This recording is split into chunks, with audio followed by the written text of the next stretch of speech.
Hello, hello, hello, Crossroads Witches and other interesting magical beings. Of course, I'm going to say we have a good video today. I'm going to be talking about folk magic, necromancy, and working with the dead. This is based on 4 decades of experience of me in and around graveyards. I am a dark witch. I am a lover of all things dead. Not freshly, though, just so y'all know that. I don't like that.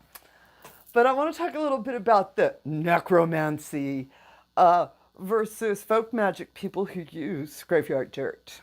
Two very different groups of people and which are engaging in spirit work. And I know for some of you new folks out there, this can get really darn confusing quick. If you are of the academic sort, I would strongly, strongly recommend the Conjure Codex series by Jake, Jake, I don't have my glasses on. It's Jake Stratton, but I think it's Jake Richard Stratton. No, Jake Stratton Kent is the editor, and he brought top occultists and also indigenous folk that are, knowledgeable in their areas, and they all have written articles, dissertations of working conjure within the understanding of occultism. All right? Occultism is a magical system. That's where we get into King Solomon's seals and the commanding and compelling of spirits and entities.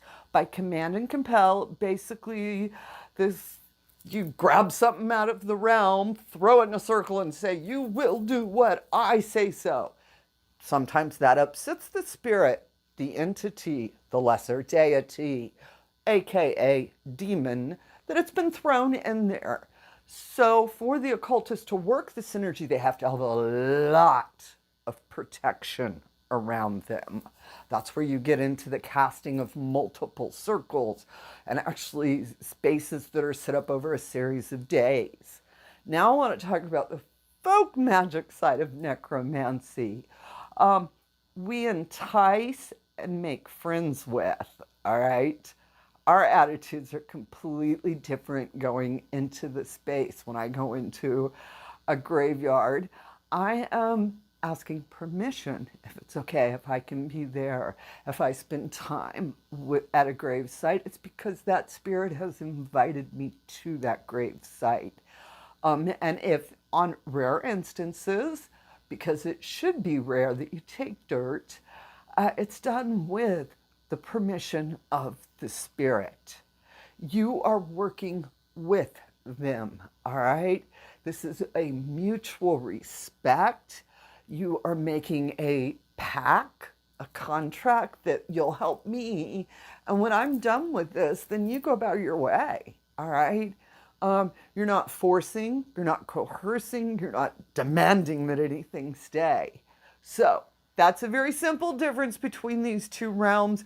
And once time you'll hear information where from people like me, the folk magic, the conjure side of necromancy, where I'm like, just dance in a graveyard. And then you talk to an occultist who tells you that you have to take a bath for 7 days, say a certain incantation 4 times a day for 21 days, and you can only do it on Thursday. The sky has to be in alignment. They have all sorts of charts, all right? And it works for them. This is how they do their magic, all right? Occultism, high magic is a different magic. That's it. I'm folk magic, Southern conjure, with my roots laying within the hoodoo Southern folk magic realm. And our stories are about working with the dead. One of things I can remember as a child was that my grandma would say that if you didn't pray it down enough, then the spirit would get restless. All right? I grew up hearing about this, that we're supposed to go to the graveyard and we're supposed to say prayers We're supposed to help that restless spirit be able to either transition or to find ease, peace, tranquility, whatever they're looking for. All right. So I grew up knowing that there's restless spirits out there and that we can help them. So now that we've explained those two on going to the graveyard, who are you when you're going to the graveyard? If you are working in high occultism, follow the rules. If you are working with folk magic, follow the rules. What are the rules of folk magic for us when going to the graveyard? All right, and please understand a graveyard and a cemetery are two different things. A graveyard is associated with a church. There was or is a church around it. A cemetery is just a park that was designated to bury people in. We didn't get cemeteries until probably about the 1880s. Real quick little side note on that. So now that we're going to our graveyard, what are we going to do? Well, you're going to get yourself ready, first of all. Make sure you're presentable. I always make sure I look nice. I'm going to visit Grandma. Of course, I'm going to take a couple of minutes on that. All right. And I put a little basket together of offerings, libation. I typically have a notebook in there. I also have a blanket so that I can sit down. I go in the afternoon.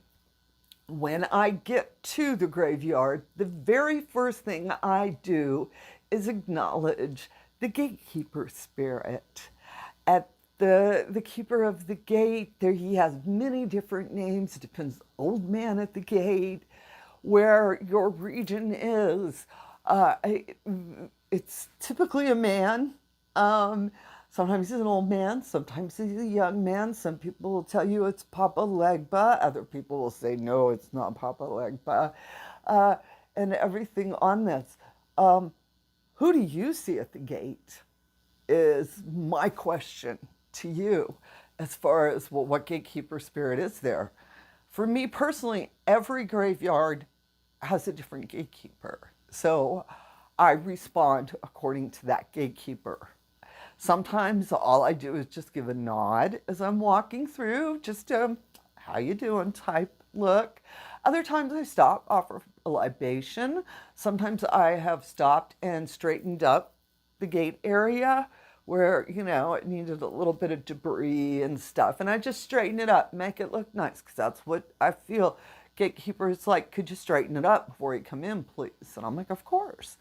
And then other times there's like this whole conversation with the gatekeeper spirit where I just stand there and listen and I can hear it. And I've had times where I stand there and I'm like, I got this at one cemetery where the gatekeeper was like, wait.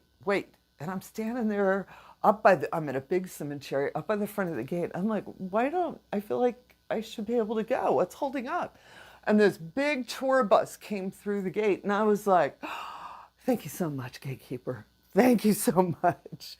Because I would have been actually walking down with all this dust flying up at me. And so listen to the gatekeeper. All right? Acknowledge the gatekeeper. Whatever gatekeeper you see is the correct one for you. As I said, for me personally, I found every cemetery, every graveyard has a different gatekeeper, protector spirit. Now, once I'm in the cemetery, I take my time. And I stroll through the entirety of the cemetery for the most part, unless I'm in one of the big ones, then I just do the section. I stroll through, take my time, let spirits guide me where I need to be. If I am visiting one of my own ancestors' graveyards, I obviously know where that graveyard is or where the grave site is. And so I slowly make my way there. I will put my blanket out. Any offerings, I put them out. Say my prayers, thanking them, and I spend time with them. I typically do not take dirt from all the graveyards I'd visit. All right? Not all graveyard dirt is ours. And that's the second part where I want to talk a little bit about that ain't your dirt. Don't touch it. And what am I saying? Unless you have a connection, whether it's blood, family is you know it, all right? You're a family, you have a culture, an ethnic, you have a tie to that dirt, all right? Those are like your people, you know? You don't arbitrarily grab strangers' dirt. It's stealing. That's just how I feel about it. I'm like, no, you don't do that. Not to mention, you're just putting all that ick around you, that icky energy of what you just did. I'm thinking that'll follow you home for a while. When I do take dirt, it's because I have been so deeply compelled. I have been like, oh my gosh, I need to take a handful of this dirt. And it is a handful of dirt. If I do take dirt for a reason, you don't just take dirt because it's cool. All right. We're not graveyard tourists here. All right. This isn't dark tourism. This is about learning to communicate with spirit folk. And a graveyard's a great place to do that. And the first couple of times you go, you are going to feel awkward, strange. You're going to be like, I don't know what's going on. You need to keep going. All right. When we first start working with the dead, it can be a little, I'm not sure what I'm doing type feelings. And not really understanding the energies coming around you. All right. This is, you go. And you keep going. And you keep going. And by your third, fourth, fifth visit, all of a sudden you'll be standing there and you're going to be like, oh, I felt it. I mean, that's the best description I can give y'all. All right. You just know. You feel it. You can feel spirit folk coming around you. I was in a beautiful cemetery last year, and this beautiful young childlike spirit came up around me and ended up like I followed it and got the most beautiful tour of this graveyard. And when we got to this one point, I just felt it leave. And it was like, tour's over. And I'm like, oh, thank you, you know. But that was something I was not capable of doing the first time I entered a graveyard. The first, you are trying to figure it out. So when we go to our graveyards for the first time, don't expect much. I just want to put that, you may have, but on the flip side, it may be the most amazing experience. So I don't want to say that either. I'm like, on what we're supposed to say. All right. If you feel compelled to start working with the dead, wanting to get a better ancestral connection, a great place to do that is in the graveyard. And with a couple of caveats and a little bit of practice, you can find out there are all sorts of things going on in the graveyard, and that this is a wonderful experience. It's a way to deepen our connection to ourselves, the world around us, and our own magic. All right, I do want to hear your comments and, of course, your questions. I am going to be doing more graveyard videos coming up here in the coming months. So if you have a subject you want to get me to talk about, put it down below.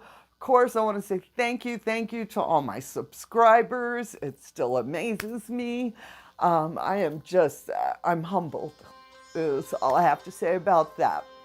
All right, witches, get out there, fly those brooms. Have a bright, blessed day, and as always, amen, blessed be, ashe, and H.o.W.